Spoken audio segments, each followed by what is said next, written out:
for Recovery. Let's start off with a little trivia.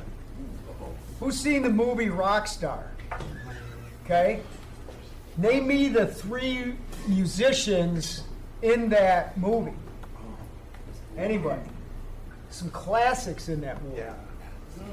I don't know. Sebastian Bach. You got one? Huh? Sebastian Bach. Nope. But he's good. Jason Bonham from Led Zeppelin, son of John Bonham. He's the drummer in it. Right. Zach Wilde from Ozzy Osbourne. And my good buddy Blas Elias from Slaughter. Bailey, you should have known that. Yeah, I was thinking that. There it is. All right. So, welcome to the support group meeting. I'm glad to be back. Took a week off or whatever, but let's have a good meeting tonight. Thank you for attending the Racing for Recovery support group meeting. We are focused on maintaining a drug-free and healthy lifestyle. Since 2001, our open forum meeting welcomes parents, adolescents, recovering individuals, and anyone who supports our mission. Your suggestions, comments, or ideas are welcome to make our meetings the best they can be. The Racing for Recovery support group meeting is a cutting-edge alternative to what is currently offered. By combining substance abusers, families, friends, and the public at large, we have created an environment that is beneficial to everyone who has been affected by alcohol and drug addiction. We start at 6:30. We don't do cell phones here, and we ask that only one person speaks at a time. And when you do speak, do it loudly so everybody in here and who's watching at home can hear you. We will sign anything that needs to be signed regarding attendance. The only thing we ask here is that you're honest with whatever you're feeling, whether it's good or bad. Please speak it so we can help you if you're in need of help, or we can praise you for how awesome you're doing. Feel free to openly share your comments and points of view on how substance abuse has impacted your life. This meeting is open to people of all ages and welcomes diversity. So please refrain from using excessive foul language or language that discriminates against any race, gender, religion, ethnicity, sexual orientation, or disability in order to maintain an atmosphere of respect and dignity. If you see a visitor, a new member, or a returning veteran that you haven't seen in a while, please warmly welcome them into our program. Your confidentiality is important to us. Unless you're on camera, then that confidentiality goes out the window. Please refrain from getting up and leaving during the meeting because it's annoying. And throw away your trash in our trash cans. And once again, so glad that nobody smokes anymore. We don't even have to talk about that. You know what I'm saying, Fred? Yeah, sure. All right. Yeah. Intros. Jeez, am I forgetting that again? Oh, yeah. Anybody new? Why am I forgetting this every time I run this meeting here? Anybody here for their first ever meeting? Sir, welcome.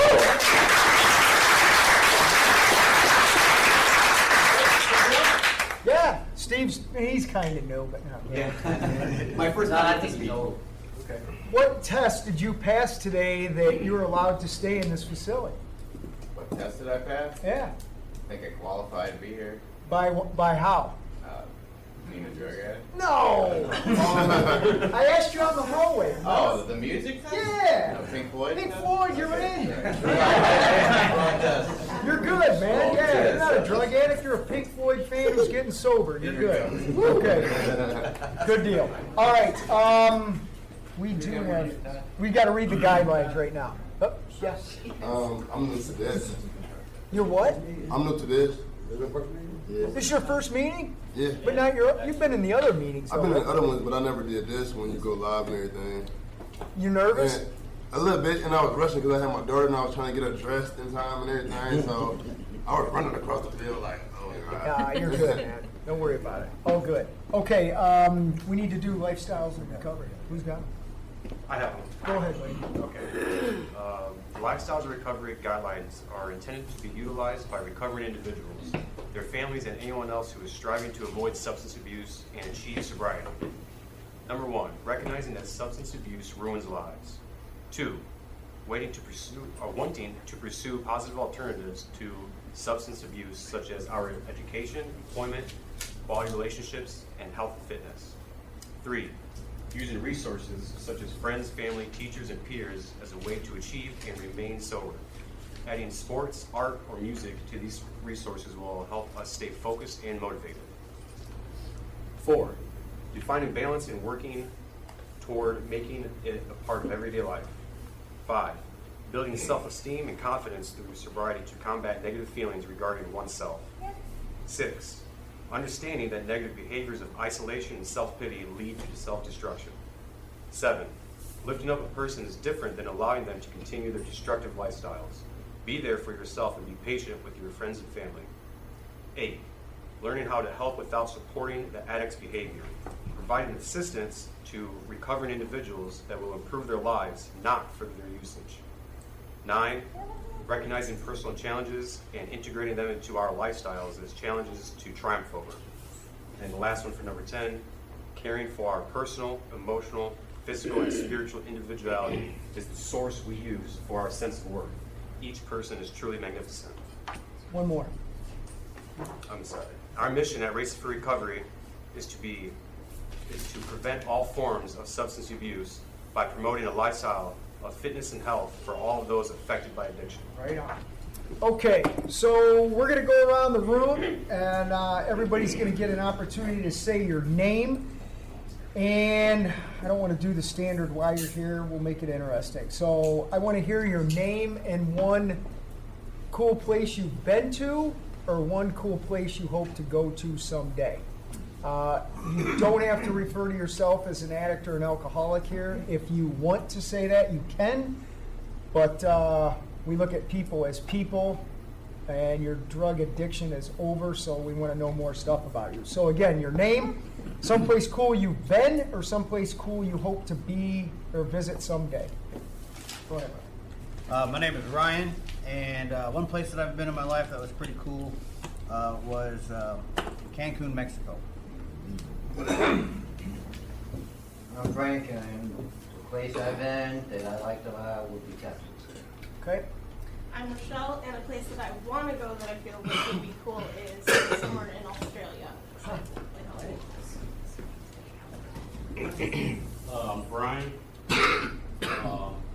Coolest place I've ever been is the Pittsburgh Steelers Stadium.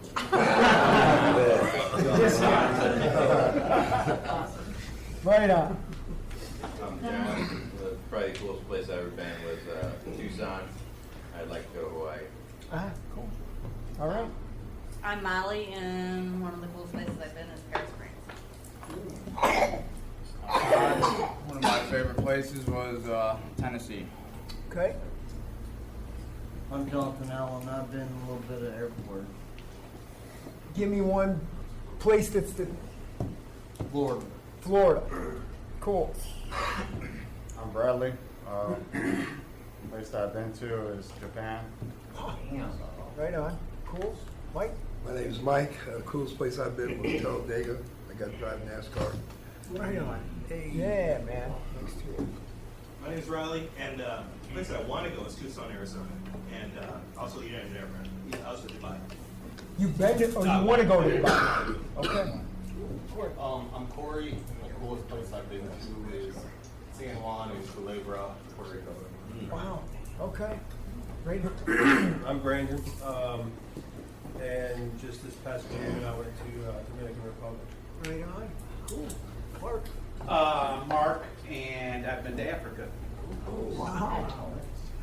I'm Dan Brown, and I've always been fascinated with Tokyo. Would love to go. Yeah. Yeah, yeah. Thomas, Florida for the wildlife. Wildlife is beautiful there. Okay. Yeah. Great. I have to say a Caribbean cruise I went on. I got to see St. Thomas, St. Lucas, and Turks and Caicos. Okay. Charles, and I want to go to Yellowstone National Park. Right on. Mike. I'm Mikey. I've always wanted to go to Italy. I would say it's another All right. All right. Christopher. Christopher, I've been to the Catalina Islands. I loved it. Where's that? It's off the coast of, it's in the Pacific Ocean off the coast of California. Okay. Yeah. Right on. I'm Rose, and I've always wanted to go to New Zealand. Ah, it's cool there. Well, my name's Reed. I guess coolest place I've been. I guess out Boston. Yeah. Boston. Boston. Yeah. Boston. Park your car. Cool. Hi there, that's Xander. I have been to North Carolina. It's one of my favorite places with the Outer Banks, the sand dunes, and I think the beaches as well, and the lighthouses. I just love that. I'm such a nature person for sure. But one place I'd like to go, which we were talking about in a few years, is going to Ireland. Right So my on. brother lives over there, and we were going to try it next year, but we're going to wait a little bit longer for him to progress. So, but it's crazy that could be in our future. That's right. We've come a long way. That's right. Yep. Yes, I'm Jesse. The coolest place I've been is to Washington, to the White House. Wow. Yeah. In the White House. Yeah. Awesome. I met the president. Right on. It was pretty cool. Right on, man. Yeah, yeah. Cool. Did you tell him about Racing for Recovery? That was before this time, but it's so many languages. Like it's like a million languages. That's cool. It was pretty cool though. Right on, man. Mike. Michael, I've been to the moon. I've been to let's say Bourbon Street in Louisiana. I've been there a couple times. Big fun. Okay. Yep. Very good. My name is Draven, and I'm going to the Appalachian Trail. Nice. My name is Steve, and I think the coolest place I've been is Dracula's Castle in Brasov, Romania. Holy cow. Right on. We might as well go home after hearing that. Set the bar. Wow. Yeah. I'm Dom, and the coolest place I've been through too is Spain. Yeah. Cool. It's pretty cool. Steven, and I've been to the Rocky Mountains. All right. With John Denver. My name's Shelby. I really liked Boulder, Colorado. Okay. Yeah. Yeah, I'm Jamie. Bow hunting up in the UP. That'd be Michigan, correct? Yeah. Okay. All right. Yeah. Amanda. I've been to some really cool places here recently. One of them I really liked was Zion Park. Yeah. Right. I think I would be interested in going to Italy or like Scotland. I think. Right on. Cool. I'm Danette. Had the opportunity to spend some time in Haiti, and I'd love to go to Italy. Okay. I'm Scotty. I think the coolest place I've ever been is Red Rocks Amphitheater. Wow. Who'd you see? I didn't. I was just about to say that. Yeah. I want to. My dad and brother live in Denver, so I've been out there. I've had tickets to shows, and like stuff fell through or whatever. But I would love to go see like Tool or Primus there. So. What band is probably the most famous for playing there? Did a movie there? Old School. The biggest one I know of is Dave Matthews Band. But Who's seen that U2 movie from there? Under a Blood Red Sky back in the day? Never mind. I'm old. Mark it. Never mind. Carry on. Erica. I'm Erica, and after this, I realized I really haven't been to many places. But my favorites would probably be up in the Grandmas in Petoskey, Michigan. Okay. Around with my whole family. Any place you want to go? Any place that has dolphins. Okay. Michelle? I'm Michelle, and I went to the Final Four in New Orleans, and that was killer. So, Wow. and any Final Four I can go to, I'd like to go. Okay. Yeah, Kyle? Good evening, my name's Kyle, and I'm gonna have to agree with Jamie and Erica. The UP is beautiful. Yeah. Cool. Okay. Bailey? I'm Bailey, and I've been to Okinawa, Japan. Wow. Wow. Fancy, huh? I'm Scott. I was at the World Series in Iraq when I was a kid. Cleveland. Yeah. Yeah, who played on that? Ted Nugent, Aerosmith. Oh, shit. ZZ Top, AC/DC. Aaron AC/DC with Bon Scott, too, Yeah, right? before he died. Wow, right on. You're my hero, dude. Right on. Okay, Tori. I haven't been, well, I've been a lot of places, but I would just say these rooms in here. That's good. I wondered if anybody was going to say that. That's good. I will second that with Tori of being in this support group, but I would like to go to Japan someday, I think. They do have an Ironman there periodically, and I need to get over there and do that. That'd be fun. Okay, who has the answer? The answer by Donald D. Carr. Run from the misery, trying to escape the pain, as I approach the light of hope that lies before me. Each step overwhelms me, every breath sears my throat. I ache, my body rebels against me. My memories torment me. Agony has become my closest companion. My demons mock me as I dangle helplessly above the abyss of alcohol and drug abuse. The voices all sound the same, criticizing, accusing, blaming me for what has happened. They don't understand. They don't care who I am. I am a human being, full of thoughts and feelings. I am worth saving. Just show me the way. At last, I reach the light of promise. There stands the answer. Open arms, understanding smiles, and looks of trust. And so it begins, racing for recovery. Right on. Okay, first of all, has anybody ever been to a support group meeting where they did an intro like that, asking where have you been? I love doing things here that are different, can energize people, get them thinking, whatever. So this is what I'd like to do tonight. Unless anybody have something you want me to do, that there's a problem, crisis, anything? No? Cool? All right, cool. We'll have a good meeting with this. People talked about that. I want to go here. Our slogan here is, with sobriety, anything is possible. So I want to do two things based on what I heard from a couple of people that I had the pleasure of doing some one-on-ones with today. I'd like to know what a lack of love in your life causes or hinders, and then what having love, and preferably an abundance of it, what that enables you to do, such as eventually going to Japan. That's what I want to do. What does a lack of love, what does it cause? You know, what does it hinder in people's lives? And then what does having it do for us that then allows us to fully live in sobriety? That's the best topic ever.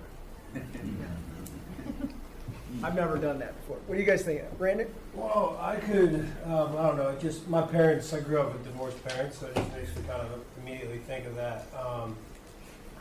Not that they didn't love each other, but I wasn't, it was at a young age, so I wasn't able to really see it. So for me, it kind of makes it hard for me sometimes to have faith that I'm going to find it. But having love, definitely, or seeing other people, like going to Swan Creek and seeing, 70 or 80-year-old couple holding hands walking, that gives me a lot of faith to, it's out there. Yeah. But I don't know, that's just from my head when you ask that question. That's good. I want to share this funny story with that. I was running one morning and saw, I like calling people that are older than me more experienced. So I saw a more experienced couple walking, and they were holding hands, and I ran up to them and I said, I love seeing this. And I said, how long have you crazy kids been married? And the lady looked at me and she said, we're not married yet, and looked at her guy, and I was like, I looked at the guy and I go, I'm sorry, dude. That was funny. And but seeing that, that's pretty cool when you get to see that, right? Yeah, good stuff. D. Ravon, go ahead. What's up, Todd? So the absence of love, for me, it was always, it created a lot of feelings of worthlessness. I never really had much of a drive to pursue any of my passions. I was always searching for it, and any way I could, obtain it.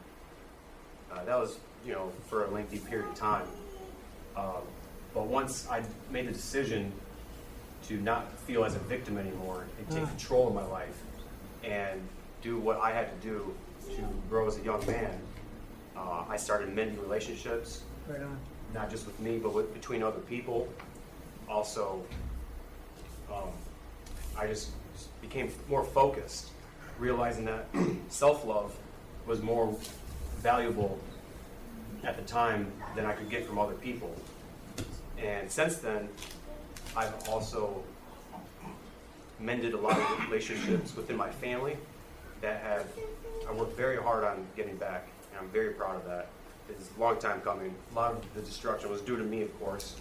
But now that they are back, I have this goal to hiking the Appalachian Trail, and I was really hesitant to express this to my family, but I did, and I told them that's what I'm going to do, and they were completely supportive. And it really took me by surprise because I've traveled, I've been around, not on the best terms, you know, just flying out to see my pants, not telling anyone, and they were always so, you know, worried about me that I was just living recklessly. So approaching them with this idea was kind of nerve-wracking for me, but this is what I really want to do in my heart. And now that I'm sober, clear mind, and it's just one of my dreams I've always had. You know, I express these feelings to them, and they're 100% supportive of me, and they're down to help me go through it along the way. And having love in your life, not just for yourself, but with a supportive team, family, or friends, you know, there's not much like it. It's pretty powerful. I went to school with a guy who did the Appalachian Trail and wrote a book about it, and he is probably the most unlikely person to do that, but it changed his life. I haven't seen him literally since high school, but I can hook you up with him, and he can probably help you or whatever, but yeah. I'd appreciate that. I can. I don't want to announce it publicly because he may not like that, but after me, I'll give you his name and how to get a hold of him, yeah. Thank you. Yep, no sweat. Send us pictures and put you up on the screen. I would love. I'm wearing a Race for Recovery bag the whole way. Of course you will. That goes without saying, right? Yeah. Who's up? Jesse. Well, me, speaking of personal experience myself, I feel like a lack of love caused you to be standoffish, cold, uncaring, untrusting, you know, unloyal. You know, but versus having love, I mean, I don't feel I really had real love, and I get love from more people here in recovery at Racing than I have a long time in my life. My mom kicked me out when I was 13, you know, and I was in the streets. So it really wasn't any love. So I'm really speaking from personal experience. It turns you into a person you really don't want to be. Like, you have to make yourself hard. Like, you have to close yourself off to things, because at a young age, going through something like that, even when you get older, people try to take advantage of you so much that you start to not trust anyone you deal with. Oh, dude. You know, like, if you really never felt love from a person, like real unconditional love, like, I'm there for you no matter what. And I still really haven't felt that. I feel it. It's a couple individuals here, I'm not going to point anyone out, but there's a couple individuals here that I felt a real embrace from. You know, and once I had my daughter, it softened my heart. It opened me up. So I can give her the love that I've never felt. I can be here to do things for her that was never done for me by my dad. The things my mom never did. You know, I can give all that to her. So my goal, my mission is to be a better man for her and show her the love that you're talking about. Dude, that's killer. What's her name? Her name is Jalea. My name is Jesse. I named her. I was like, what can I name her that starts with a J? And one day, Jalea just popped in my head, and I said, "Oh, that's beautiful." And when we had her, we was in the emergency room, and 1 second she was having contractions, next second she was out, and it was this little great thing. It was great, and I'm like, what's that? I cut the umbilical cord and I hit her, and she hit in my arm, in my hand rather, right here, like in my hand. And she was still 8 pounds. And she grew so fast and she's so smart. She picked up everything I tell her. And that's because Daddy loved her. Dude. She feel my feelings. When she talked to me, She ain't speaking clear words, but I know what she's talking about. And when I talk back, she listening. Because she know what daddy means. Cool. That's because my heart bloomed for her. And every step I take is for her. So Okay. That she was feels good. my feelings. So when I say no, she like no. When I say yes, she like yes. Because she's getting that love that you're talking about. I like it. Who's up? Christopher? Oh, I think I was running from love. I had a lot of people in my life that was showing me love, and I kept running from it.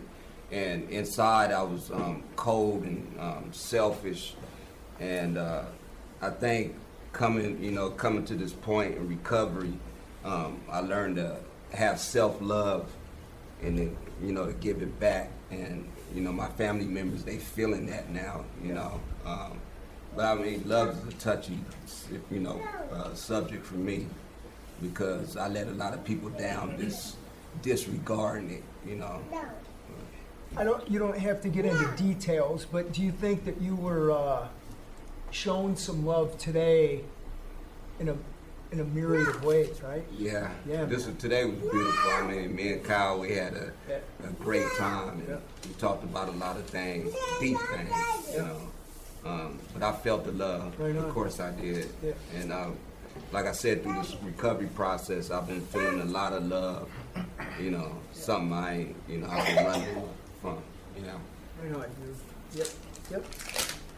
Frank? Best way I could put it, love it, what was, what isn't, all that stuff is, before I left home, I know there was love around me, even though I didn't feel it. The bottle had my, the bottle was my love and stuff like that. And just one day got sick and tired of being sick and tired, decided to leave this time, and there's no turning back. Now I know what love is because I got it all around me daily. The people I work with, the people racing and stuff, and everywhere I go because of how I act and stuff. And it feels good to be loved. Yeah. Me and I grew up in a atmosphere like some of the others here about the father and all that kind of thing. Really not having a father. So it's kind of hard for me to know how to actually love even my own children. I can tell them, but to feel, I don't feel because of everything that's happened. Yeah. But I do care. I won't give it up. Right on. I went into the Staying Alive group this week and I looked at the board and it was pretty dirty. Because I haven't been in there. I still love come it. over here that Come on. much anymore. They kicked me out. Who we got? Heather? Yeah, I think I've always been the love girl.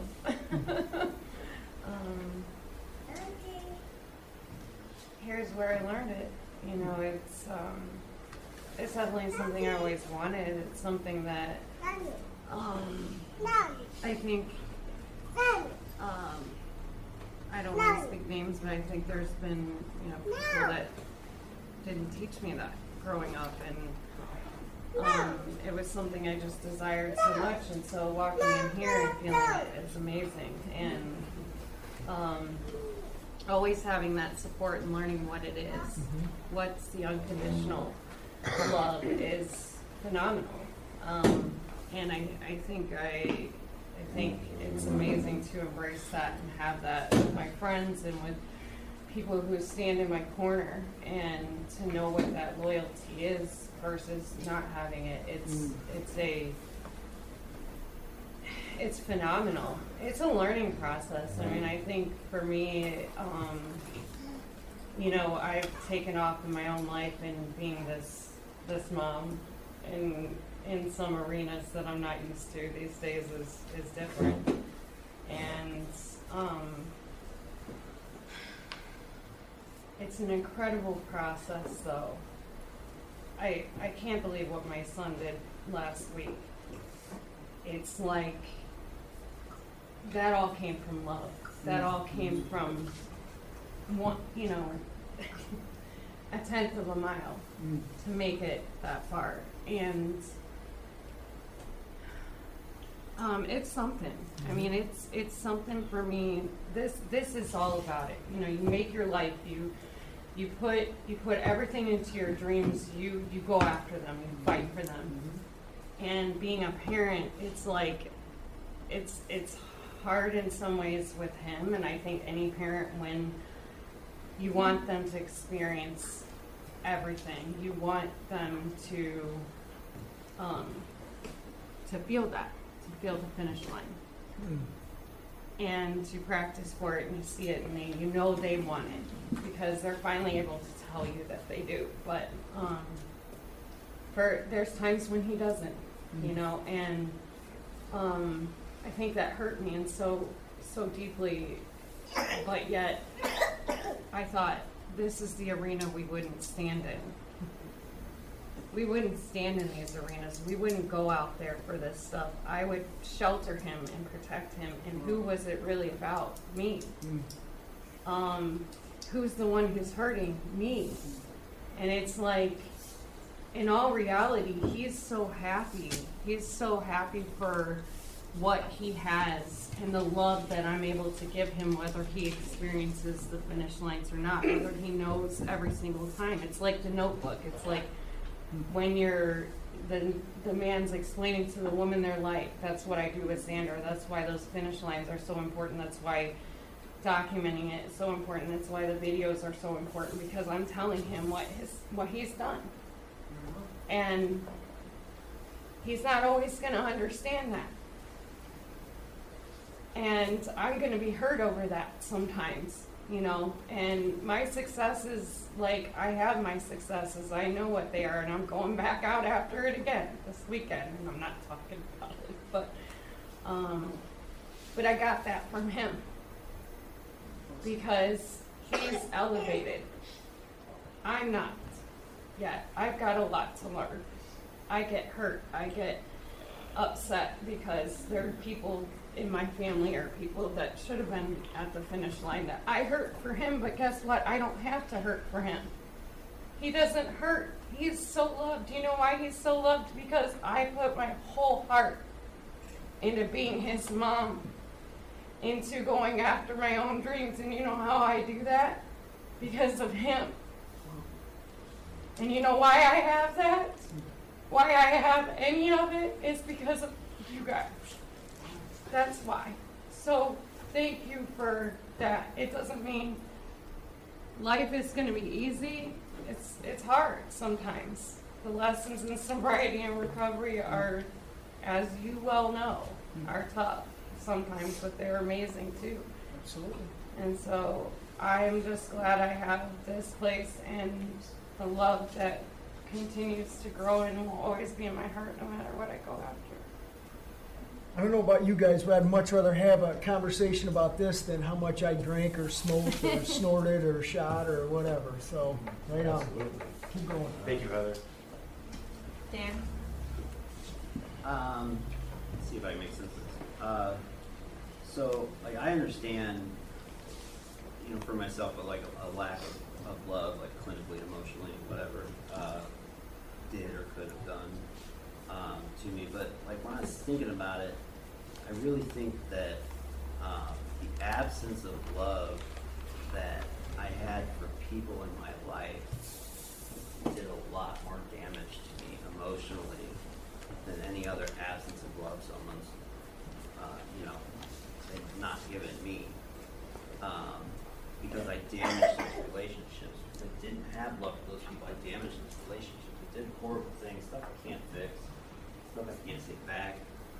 And I think that lack of love for them created a lot more quiet internal bitterness than any absence of love could ever be.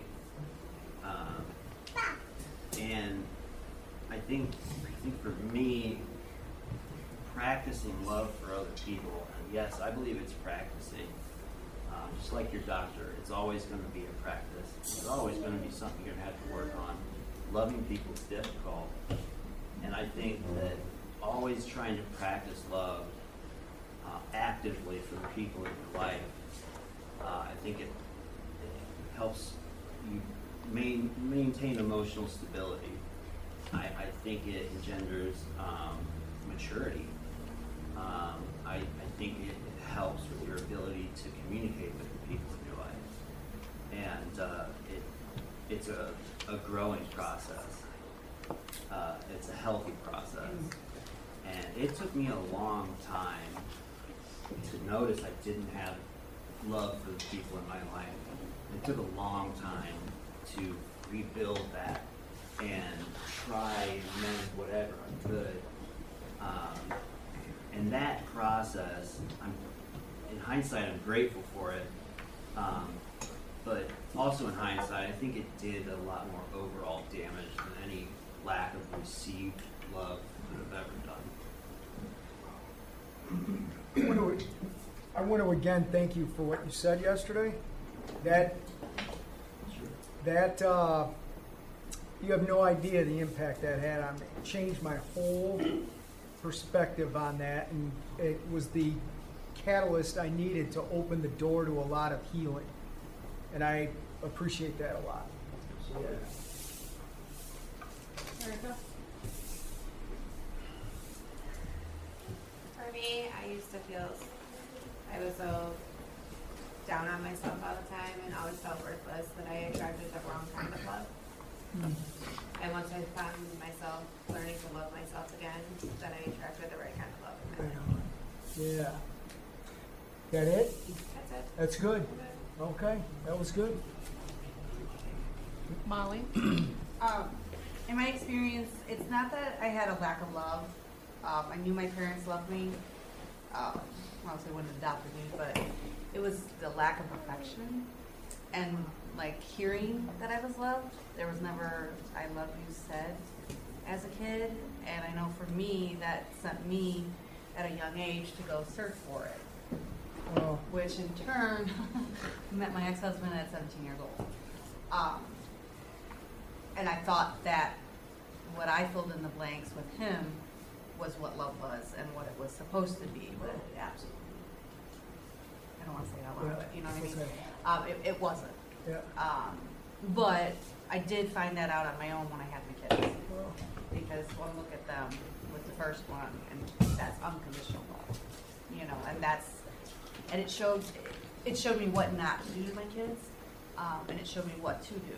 So I would never leave my kids without saying I love you, without the hugs, without the kisses, that was something, as weird as it is, like it was instilled in me.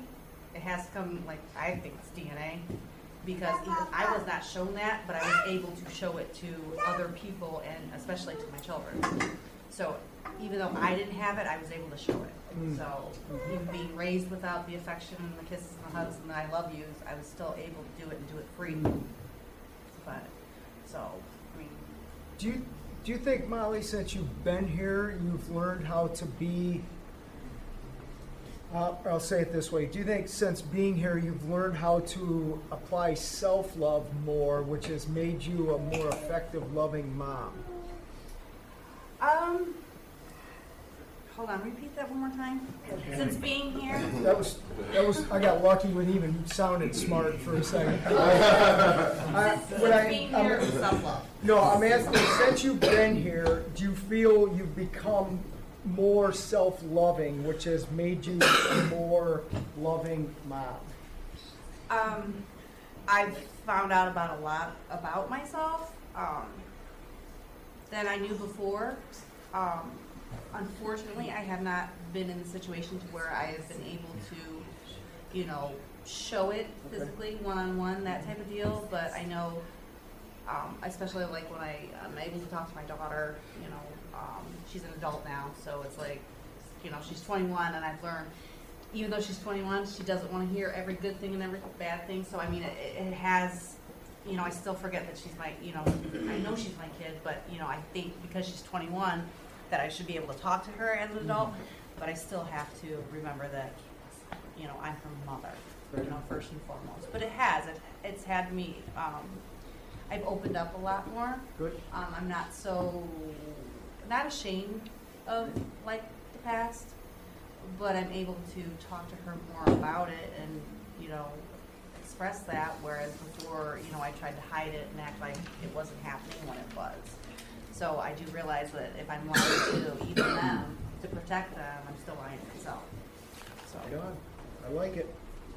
Mike. Talking about love.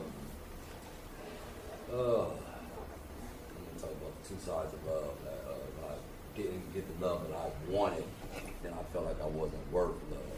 It was like a blank check I signed to people, gave people, expecting to give me this big old power of love that I wanted. So my expectations and my perspective of love was distorted. People show love in a lot of different ways. Men and women show love differently. Your friend and your brother show love differently. Your child and your child on the street gonna show love differently. So it's really about how you want to receive the love. Sometimes love becomes in small forms. So you love the small things, and you give me this big old gift.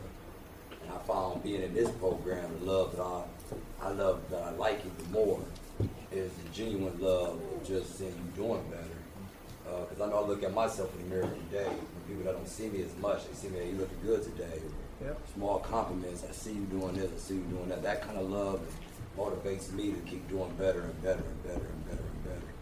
So it's opened up my heart since I've been here to receive more love, to not be so cold, to actually be vulnerable at times. The biggest thing I'm working about here, so being here is being vulnerable, breaking down walls that I built up so high. And it's easy to do it when you do it around smiling faces. Not saying that I'm an addict, and talking about how I was an a-hole to people and all the bad stuff I did. Okay, that's behind me. Yep. I'm gonna move forward to what's next and what I want to be.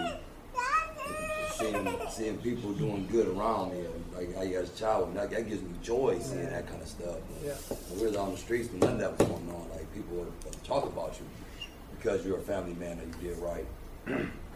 So like this program, that really I love that we focus on the betterment of people. Yeah. Open up your heart to love people. Love is a big word. It's a small word spell wise, but it's a big definition for a lot of different people. So I'm not holding nothing against anybody, but I have no grudges today.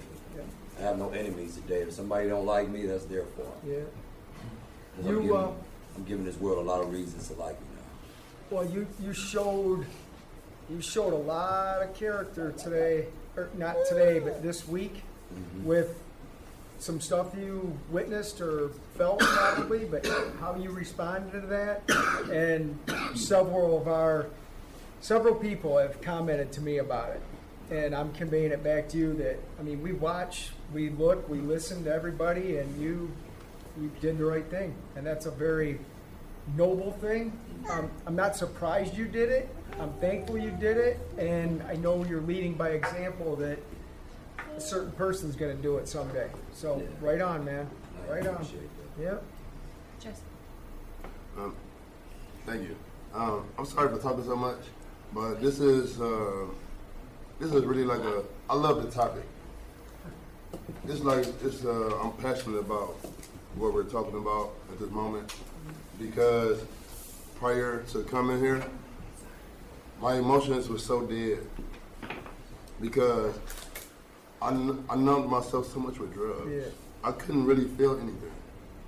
You know, like I said, we had my daughter, and I loved her, but I didn't understand the depth of my love for her because I was so numb by drugs. You know, and I came here to register for recovery, and I started learning a new way. You know, everyone that speak, I get something from them. You know, everyone here makes me want to be better because people here show me so much love and attention. They try to make me feel welcome. And I appreciate that a lot. I never felt that.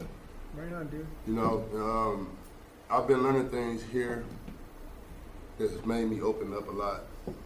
And so instead of all of my emotions being dead from drugs, I'm learning a different path, and I can feel the real depth of my love. Wow. So it just taught me something different with the things that I'm learning. Good, man. And I appreciate it. I'm glad you're here, man. Go ahead. Yeah, Go, man. I really like this topic too. I have a lot of emotions going on in here. I've heard a lot of things from a lot of you know, that have they're still in here. From the old people, you know, and watching them, like I've done that before, you know, like attracting the wrong kind of love in the beginning, this lack of self-worth. The love you have for your child, you know. And just sitting here, I feel like I've processed that, you know, my family have shown me love in their own way. I won't say right or wrong, it's just what they knew how to do. So, like, growing up, like, with that, whatever it might have been, like, discipline here, and then just, over-emotional over here. So I've, like, just, like, as I've gotten older, exploring self-discovery and learning my value and my worth, and also having children have also impacted that. Just picking the ideas that I've been raised on that are applicable to my lifestyle today, and leaving the rest. But also, like, I've learned things from that type of love that I've received. But it's also helped me make an ideal of how I want my relationships to be with, you know, family, friends, children. Yeah, so you guys said a lot of good things tonight. Who in here has, Molly may have said it or made me think of it, but who has had love shown, but you could not feel it? Brandon said that. Yeah. Where you no, it's all good. I mean, you know what I'm saying? Like, where you know it's given to you, but you can't feel it. Mm-hmm. That is brutal. And I started really thinking about what I wanted to do tonight based on one of the groups showed our first movie the other day, which is almost 20 years old. And hearing some of the questions that were asked and the conversations that we had, and one person had commented about how much love I had that was around me, and I knew that, I just literally couldn't feel it, could not feel it. And I look and I see, you know, Jesse with your daughter, and like Tori said, what people are saying in here, and you know, that's why I tapped you on the leg. I saw your skydiving thing up there, and I'm like, this whole thing is full of that word. I couldn't even say that word until a couple of years ago. Literally couldn't even say it. And there was a guy, he still messaged me every day, Chris. For the past 2 years, this guy messages me every single day and says, I love you. And there's so many times I get that message, I'm like, dude, stop. You know, but I kept hearing it and hearing it and hearing it. And it like, Dan, he had the same impact on me that you did with that statement. It's like, we have to learn to accept that and embrace it, or otherwise, how can we effectively give it back? Even though your heart's in the right place, it's not as effective until you really can embrace it yourself. And that's what this place has taught me. And I've been around this thing for a couple of weeks, you know? But it's taken a long time to, like, accept that. So I love this topic tonight. Brandon? I just had a question about that. So when you're saying that love was there or seen or given, but you didn't feel it, or is there, I guess I'm just trying to figure out the reason of not feeling it. Was it because of drugs and alcohol, or just not paying attention to it, or? No, it's not dealing with the reasons that cause the drug and alcohol. I mean, I've heard a couple people talk. I mean, well, who's felt abandoned in here? Okay, yeah, I guess. Or whatever the pain is. You started this tonight by your feelings. Yeah. Those are the things that prevent us from feeling what I think what everybody on this earth are entitled to feel. I mean, water, shelter, air, and I'd throw in love are the 4 essential things that we all should have. And when you don't have the one, you're literally suffocating. So you may think you're breathing, but maybe you're not breathing as well as you would if you had the love component. Yeah. And that takes a lot of... You got people in here who've been abusing themselves because of trauma for decades. it's going to take some time to heal from that stuff, but it can be done, you know? Yeah. Christopher? Yeah, there's been plenty times in my life before I got into drugs, when I was just into the street life, where I felt like a coward because I was shown all this love from, you know, family members, a girl in my life, and I just didn't want to embrace it. I wanted to just do the things I wanted to do, and even in prison, I, you know, reflect on it. I'm like, damn, I feel like a coward.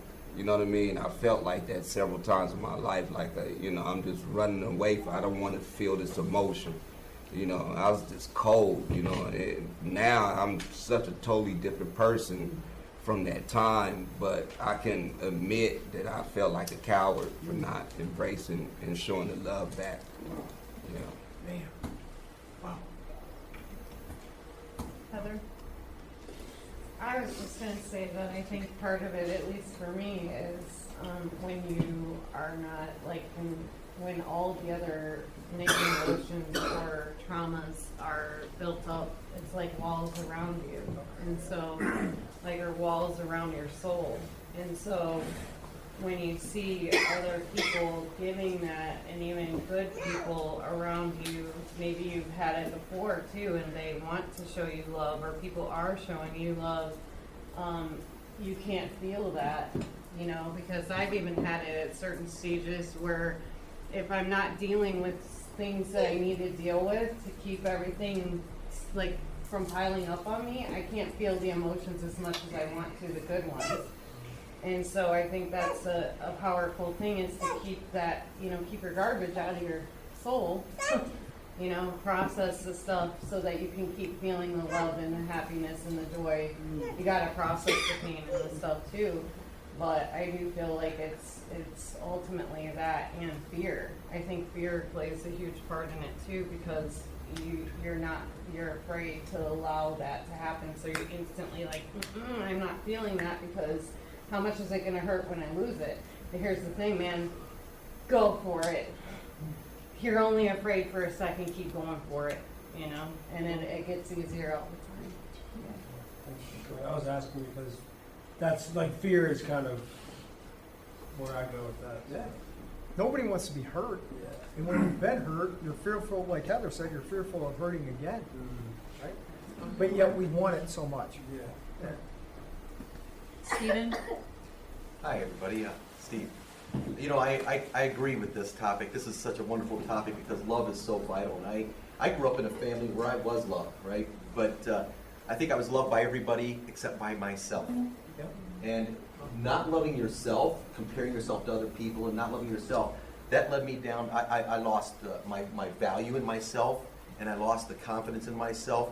And like Dan, that led me to disrespect other people and not love other people the way I should have. And so you live with those regrets, and it kind of spirals you down further and further and further. And it wasn't until I started to find and love myself again that I started picking up the worth in myself and the value in myself. And then I began to not just love myself, but start to love other people the right way again. There's an old song, love isn't love unless you give it away, right? And that's really something that I learned through the process is now I've got this spiral going upwards. The more I love other people, the more I love myself. And it's going back and forth again. And so, you know, when I was steeped in my addictions, I felt like that I had no purpose. But now that I love myself again, I see value in who I am, and then I see value in other people, I've got a whole new purpose. And life gives me another purpose, and it is loving other people. And that's why I'm here, is because I love you guys, you know, and I want to see you guys go forward and love other people and love yourselves. And I love the program. So thanks for letting me share. How did you hear about us? How did I hear about you? Michael Herbster. We started the recovery over at Bedford Alliance Church there. Yeah, okay. And so he was going through here and working here, and That's how I heard about you guys and Ruben. started to get involved. I'm glad you're, yeah, man, right on. Sir? Yeah, I'm Jamie. Before I start with this, I am healed from what I'm about to tell you. Growing up in in the 60s and 70s with 5 brothers, 2 sisters, alcoholic parents, drug addicts, I never felt love, never heard the word love from my parents. I don't think any of us did. So my oldest brothers all wound up in prison. One's dead. I got 2 brothers left. But growing up, we all played sports and never got approval from my dad or anything. Never seen him at a game. It was important back then. You know, we had a big family. You think you'd feel love. So you could grow up with parents and not have parents at all. And that's how I kind of grew up. But I think when I got saved, that's when I found love. Wow. Wow. Right on, dude. And I got a father. Yeah. Wow. That's it. How old are you? 63. Wow. Second to the youngest. Wow. Yeah. Can I ask you a more lighthearted question? Go ahead. Have you ever seen Led Zeppelin? Absolutely. Have you? 77. John Bonham, John Paul Jones. Yeah. At the Pontiac Silverdome? I did. You It was lucky awesome. bastard. I worked at Jeep, you know, that's actually my first job. I hired in 77 and Wow. went to that concert. Yeah. Pretty Sober too, right? No. I've been an addict a long time. I think I started drinking probably at 4 years old. I learned how to pop a top for your parents. Go get us a beer. You know, they'd always have parties. And, you know, we were always hitting them. So I was drunk at 4 or 5 years old, you know. So I can recall being an addict real young. How good does it feel to be where you are now? Oh, man. Like I said, I got love. Yeah. There was so many forms of love in my life that, you know, I had acquaintances, you had that type of love, but it wasn't true love. It wasn't until I got married. I've been married 43 years. You know, yeah. And, you know, she was a Christian. I married a Christian, and I'm an addict, full-blown addict. How does that work? That's a God thing, is all I can tell you. And she tolerated it a lot. You know, I put her through a lot. We both worked at Chrysler, but yeah, that's about it. Did you meet her at the Led Zeppelin concert? No, she was my neighbor, and I fell in love. You know, it was pretty awesome. Still love her like the day I met her, man. That's good stuff. 43 years? Yeah. Beautiful. Beautiful. Yeah, that's a golf clap.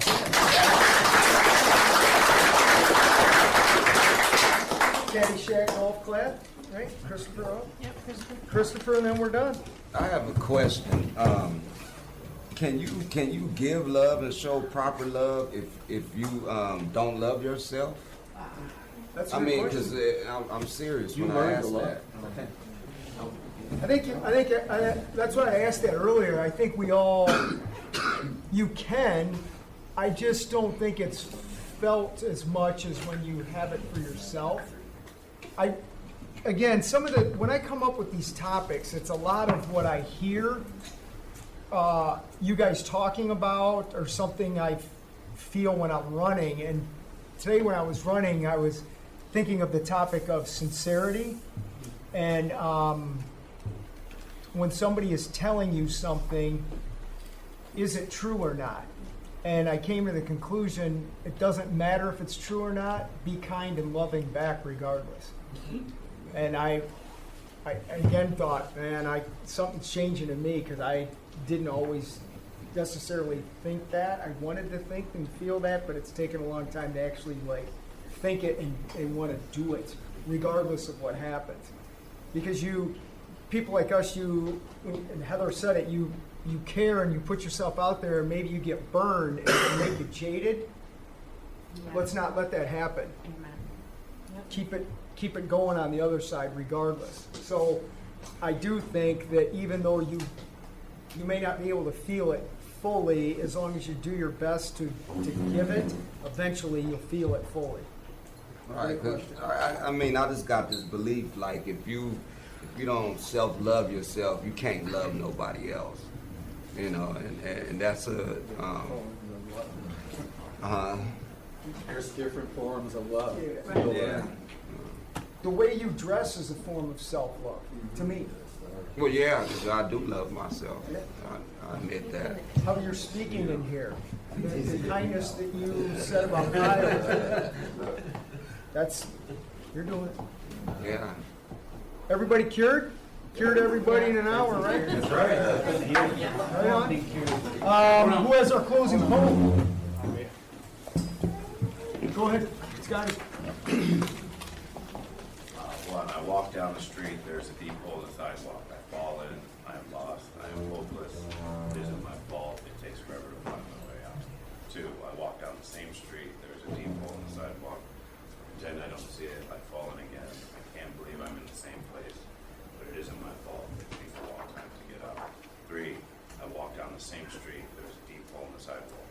I see it there, I still fall in, it's a habit. My eyes are open, I know where I am. It is my fault, I get out immediately.